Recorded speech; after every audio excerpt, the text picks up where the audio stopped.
آج کا سوال ہے قسطوں پر خرید فروخت کا شرعی حکم۔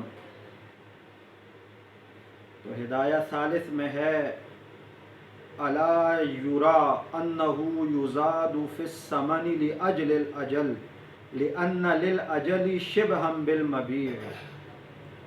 کتاب البیوع کی اس عبارت سے ثابت ہوا کہ قسطوں پر کاروبار شرعاً جائز ہے۔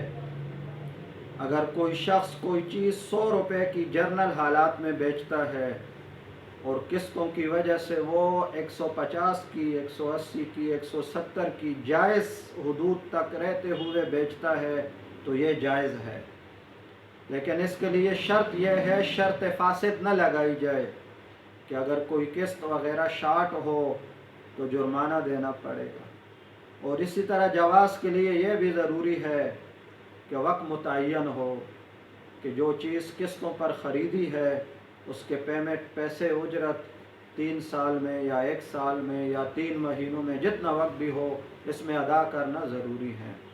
اسی طرح یہ بھی ضروری ہے کہ وہ پیسے کتنے ہیں، 30 لاکھ ہیں، 2 لاکھ ہیں، 10,000 ہیں، یہ شرح فیصد یہ چیزیں بھی، اجرت بھی معلوم ہو، وقت بھی معلوم ہو اور شرط فاسد بھی نہ لگائی جائے تو پھر درست ہے۔ شکریہ، خدا حافظ۔